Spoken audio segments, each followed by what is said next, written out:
All right, I'd like to thank everyone for tuning in to another edition of The Prescription. I am here with Blind Bear. How you doing today? Not so bad, not so bad. How about yourself?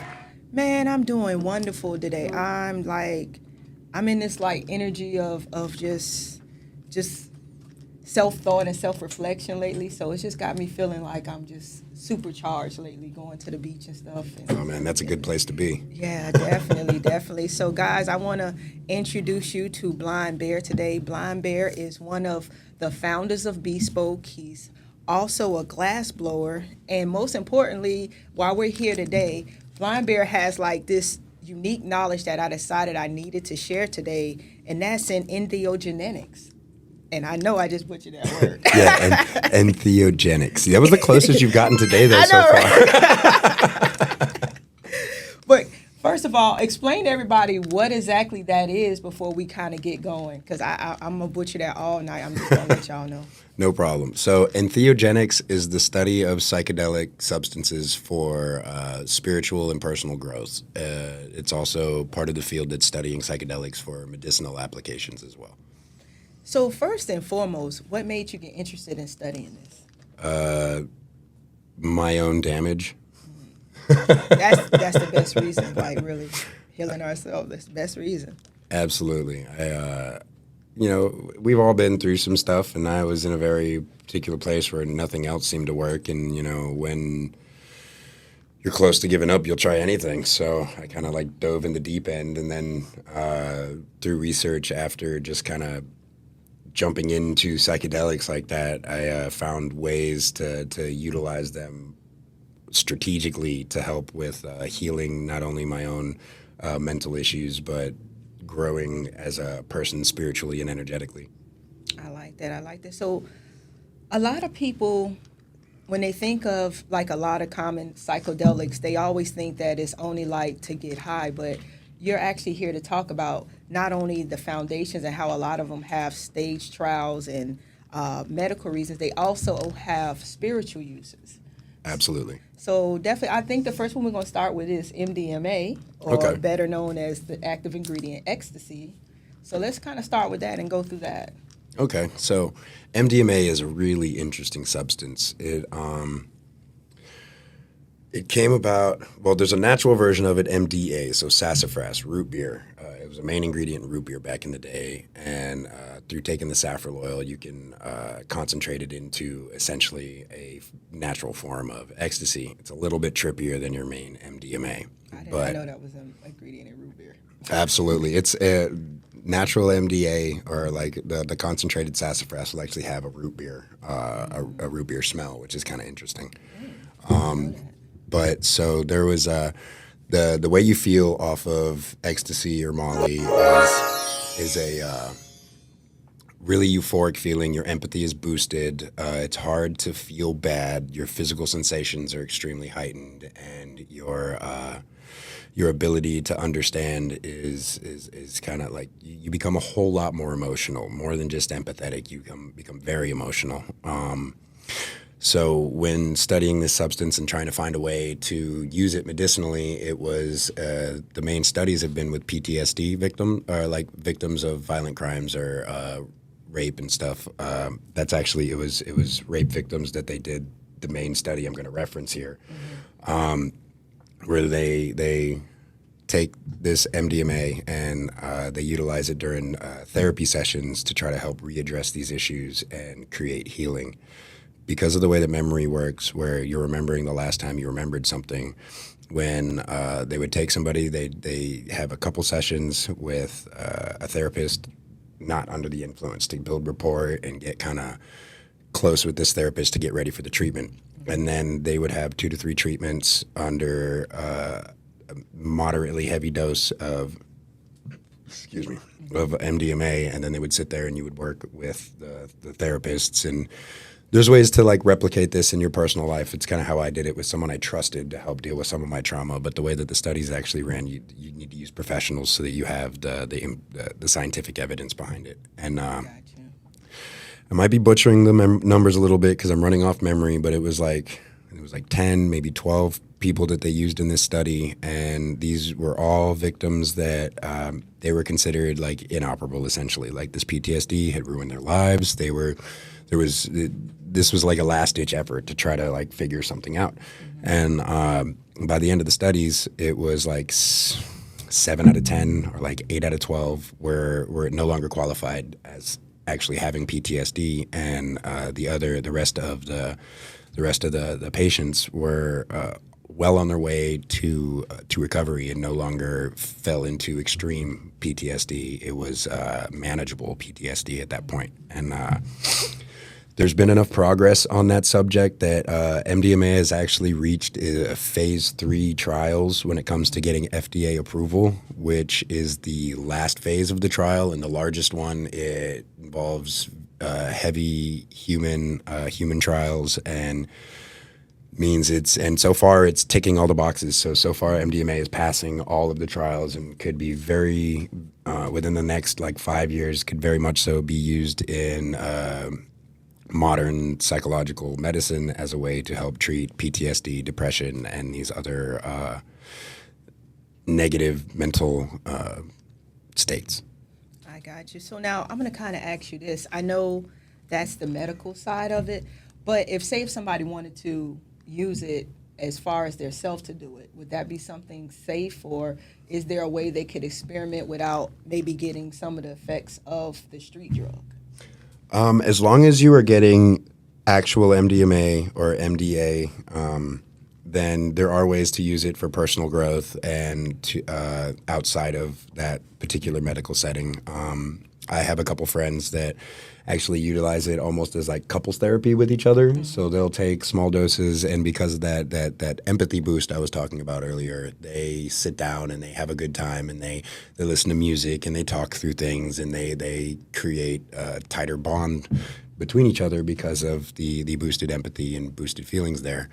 And it can also be used to find a deeper connection with music because of the increased physical sensations, the kind of synesthesia that you can experience, where like, you know, the idea of feeling colors or tasting sound or something like that. That's all synesthesia, where your senses get a little bit mixed up, but it allows for you to experience music and events and in a way that is very hard to describe, but allows for you to kind of grow personally because of the level of connection with life and the vibrations of the sound that you feel after those experiences. Gotcha. And also, I guess, will boost the creativity and just the whole experience. Oh, absolutely. There are some dangers with MDMA because there's education is the most important part of this. So if you are going to go and try some MDMA, make sure you stay hydrated. There's vitamins such as 5-HTP that you can take, or melatonin when isn't that the right one? Is that the sleeping one? Melatonin? Melatonin. Yeah. At the end of your experience, because it'll help with your body's recovery from serotonin, because there is such thing as like an ecstasy hangover.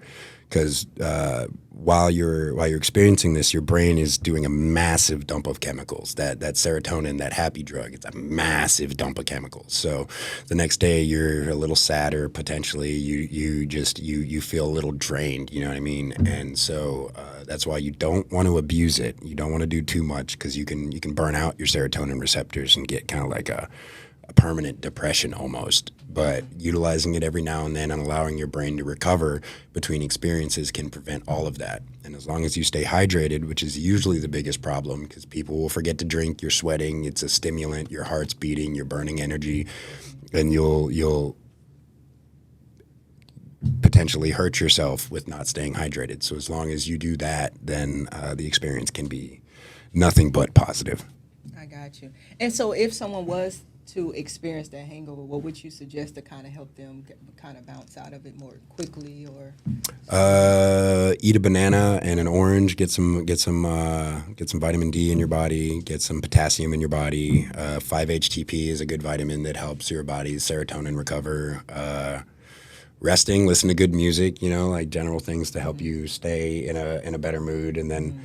Usually by the next day or whatnot, you're feeling pretty good. And if you did the vitamin thing right, you won't even really get the hangover the next day. It'll just kind of be like, that was fun.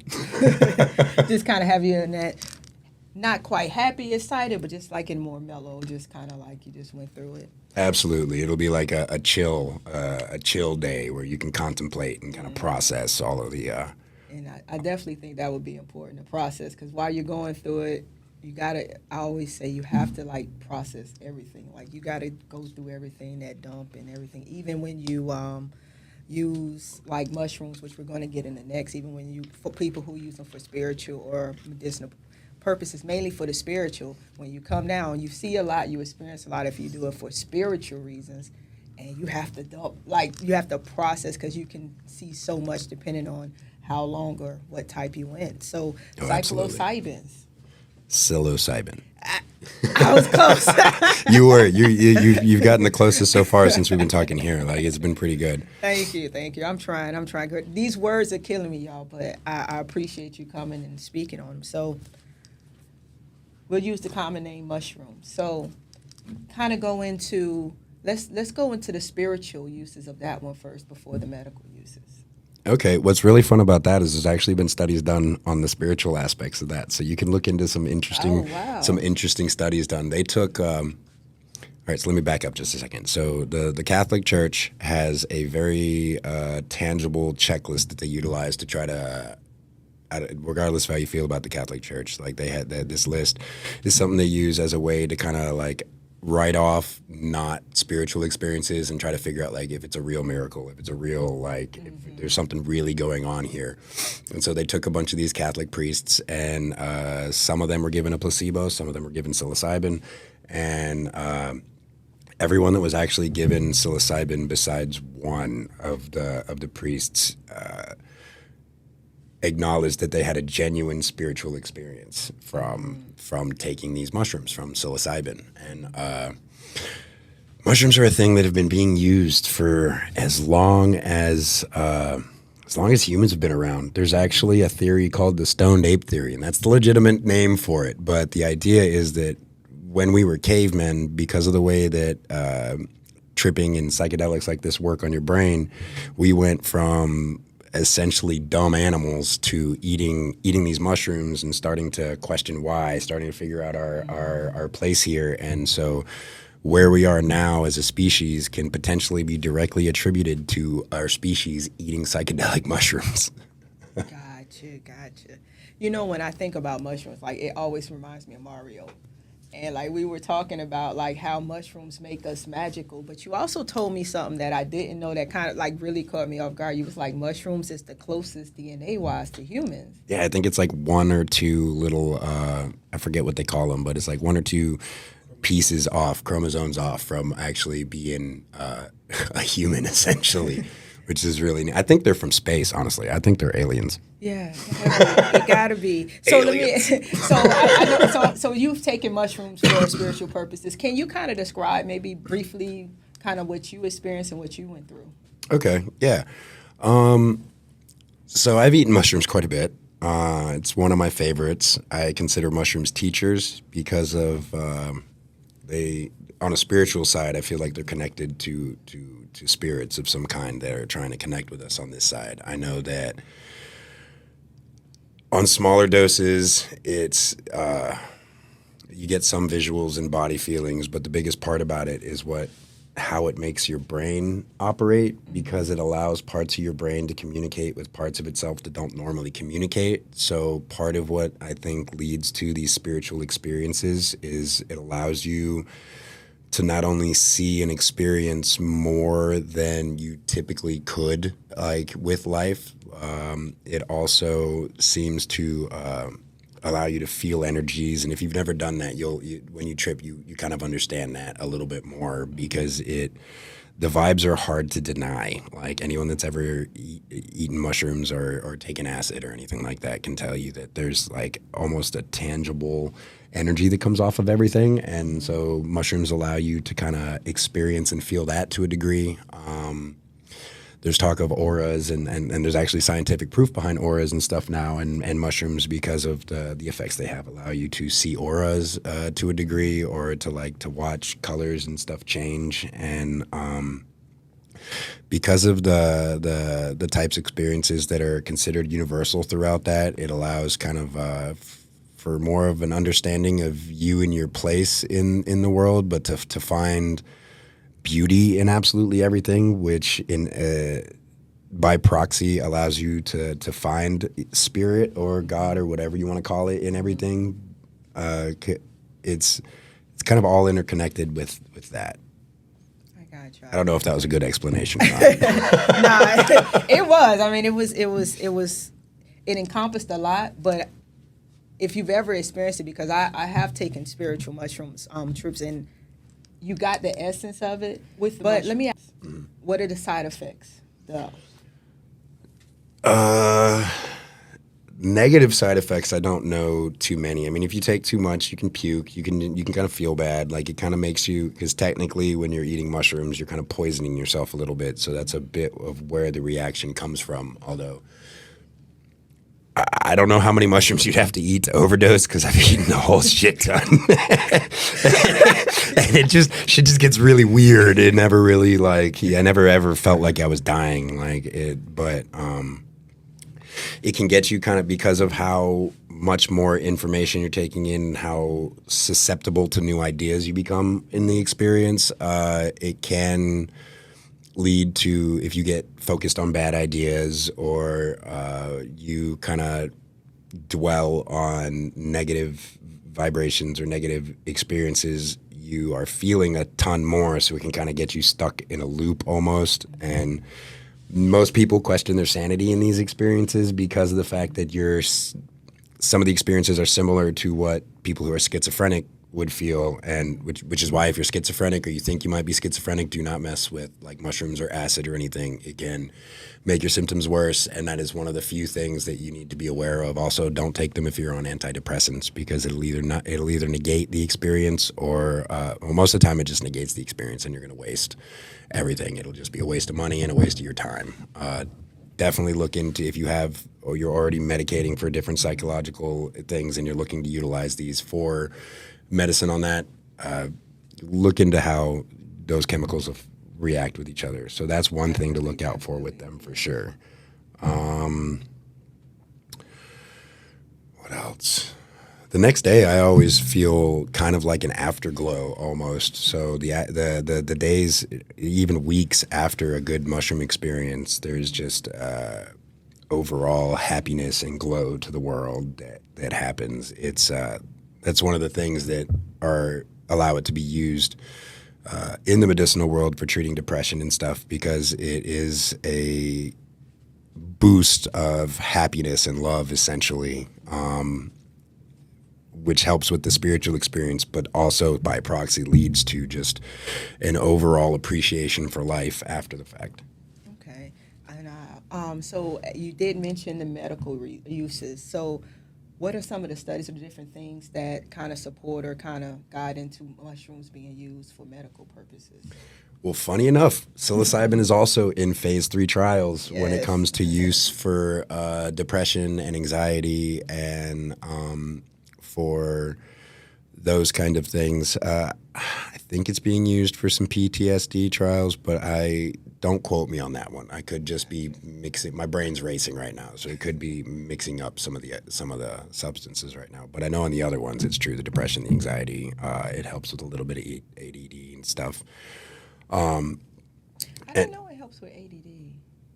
Absolutely. It helps you just kind of think clear. It helps almost with like a chemical realigning, especially if you microdose. That's a whole nother subject, by the way. Microdosing is... Yeah, I was going to ask that next, like the difference between microdosing and full dosing. I mean, for people who, because they're two different amounts and they can give you two completely different experiences, I guess.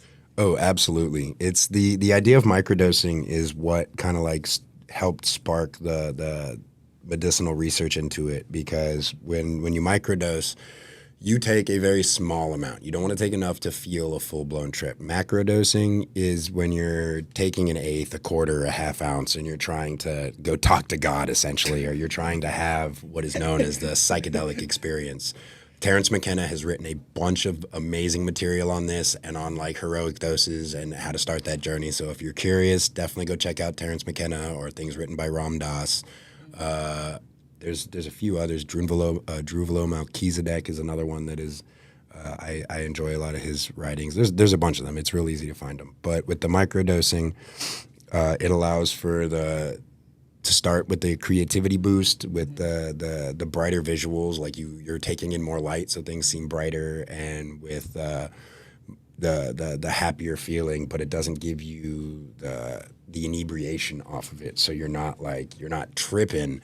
You're just feeling a slight effect. If you're starting to trip when you're trying to microdose, lower your dose, because you don't want to be getting trails. You don't want to be feeling like you could just rub yourself for an hour. You don't want to get stuck in a loop just staring at something. You know what I mean? Thinking, breaking it down like in your brain about what's special about this rock. You know what I mean? You just want to take just enough to get the neurons firing. Gotcha. And now I hear a lot of people say that sometimes the first time or sometimes when they first take it, they see a lot of like bad or scary things. Is that generally true, or is that just kind of how certain people's mind go? That's on each person. So like the psychedelic experience magnifies the subconscious. So if you're dealing with things like it can definitely help dealing with like the darker demons inside, but you have to be ready for that work. That actually, like, crying during a mushroom trip is not unheard of. But with a lot of the bad experience, it's people coming in either like super scared, or they start to magnify things. It'll be like, oh, is this a bad side effect? And then they're like, oh, I don't know. And then they spin off. Yeah, It's they hype themselves up. And just absolutely. So most of those bad experiences are self-wrought because of whatever subconsciously you're going through, or any preconceived notions you've put onto that psychedelic experience. So basically, what I gather is basically your mindset going in, or even the subconscious of is what you're going to experience, and you just kind of. But I think that's a good thing, especially if you're doing it from a spiritual standpoint, because it does show or allow you to see what you need to work on, or what you need to kind of delve into. Absolutely. So the next one we're going to talk about is Special K. Ketamine, baby. Ketamine. For those who don't know what that is, kind of describe what ketamine is. And So ketamine is a tranquilizer. In the psychedelic realm, it falls under the dissociative bracket. It is actually one of the safest substances in the world. It is utilized in veterinary offices and during surgery and in disaster areas. It's actually something that's required by the World Health Organization in these like disaster areas when they go in there, because it is one of the safest tranquilizers that you can use on animal or human beings alike. Now, on doses that are smaller than what would tranquilize you, it can be used to treat depression and anxiety, and you actually see nationwide there are already available ketamine clinics where you can go in and have a doctor give you your dosages and allow you to kind of go into that headspace. Now, how ketamine affects you and allows you to do any of this kind of personal work goes back to it being a disassociative. So it, in essence, allows you to kind of like remove your personal connection to your life and view it from almost a third person point of view, and gives the ability to kind of analyze and look into your situation in your life without personal bias to a degree. And on heavier doses, the K-hole, the infamous K-hole, right? Like that is personally where the only time I do ketamine, I want to go into a K-hole, because it allows you to, you tranquilize yourself, and it allows you to sit there and really do some internal work with your conscious and self-conscious. You can almost go into like a VR room where you can just play. It's okay. But you can also really use it to hyperanalyze yourself and try to create that healing space. And it's called a K-hole. I've never heard that one. Absolutely. It's when you tranquilize yourself completely. You end up like you're not moving. Your eyes are usually closed. Like it can't be permanent. You can't put yourself in a permanent K-hole. And there's a lot of rumors and lies that are spread by people that are like, yeah, stay away from K-holes. It could kill you. That's not true. That is a bold-faced lie. So if someone was to do that, what would be the safest way for them to go about it, in your opinion? Well, the safest way is to go to the clinics and have a professional administer it to you. They give it to you intravenously, which is it can be taken intramuscular, it can be taken intravenously, and you can also snort it. To snort it, though, you have to dry it out. There's a whole process, but It can be taken on the streets safely as long as you know that you're getting ketamine. There are several tests out there that you can get. I highly recommend anyone that's interested in trying any of these psychedelics or getting involved in this to go get yourself test kits. There's like the Marquis, the Mendelin, the Ehrlich, the Simon. You can check out Bunk Police or Dance Safe. They're both harm reduction organizations that offer these chemical tests where you're able to find out exactly what is in your bag so that you can participate and imbibe safely, because it's not about whether or not you party. I don't think that it is immoral in any way for anyone to change their mindset. It's something we've been doing forever. The important part is to do it safely. I agree. And before we kind of wrap up, I wanted to make sure I said this. No matter what drug you use, no matter what, definitely do it safely. But research, make sure if you're taking any medicines, if you're taking anything, make sure it interacts, because he's given a lot of information, but I always say do your own research, understand who you are, your body are, and how it operates, because everybody does have different effects for different things that they go through. And, you know, we want everybody to be open to understanding and open to trying it if it's something for you, but we're not just saying go in and go for it. So definitely. Except for with mushrooms. Everybody should eat mushrooms in their life at least once. I got you. That's right. That's the magic. They're the magic, baby. Mushrooms are teachers, baby. I can't even argue with you, because, like, I've taken mushrooms a few times since I started my spiritual journey back in 2022, and every time it is an amazing experience. And I only microdose because I'm only doing it for spiritual purposes. And it's like the experience you go through, I can't describe, but anybody's been through it know it's like when you come down, you're just in like this amazing place. And Absolutely. You're like, and you get information that you could not get if you were in just your regular conscious mind. You had to allow your mind to step out, your body to step outside of itself for you to be open to really truly receive. So I ain't even gonna argue. I ain't gonna argue with that. But definitely thank you so much, Blind Bear, for coming through. Like, you have given so much information, and I definitely got to have you come back, because we got to expand on some more stuff, because I know we have time limits, but I want to give you an opportunity to give them your Instagram, your social media, and tell any of the events and things coming up at Bespoke. Well, thank you so much for having me. This has been a blast, and I'm looking forward to doing it again. So if you want to find any of my social media, you can Google Blind Bear Art or check out Blind Bear _official on Instagram, and it is just Blind Bear Art on Facebook. I also have a website, www.blindbearart.com. Excuse me. Over at Bespoke, the first and third Tuesdays of every month, we have Trippy Tuesday. That's actually where I met you. That is exactly where I performed there. Yeah, he was on the stage. So yeah. And that's again the first Tuesday, the first and third Tuesday of every month, and it is a cool open mic night where you sign up when you get there. There's vendors, there's food trucks, there's everything from interpretive dance to hip hop to spoken word. It is an amazing experience. Every Thursday we have Blazed and Amused. It's a comedy open mic night. If you're interested in coming out, there's pre-rolls and all kinds of fun stuff available. We also have a 420 event. Go to bespokehousejacks.com or check us out on Instagram and Facebook, and we have a bunch of promotions about our 420 event coming up. It's going to be a great time. There's gift bags. There's going to be an infused brunch. I definitely highly recommend checking that out. I think that's it. 420 was this weekend. Yeah. It's coming up, so definitely. 419 to Bicycle Day, baby. If you don't know, Google it. Gotcha.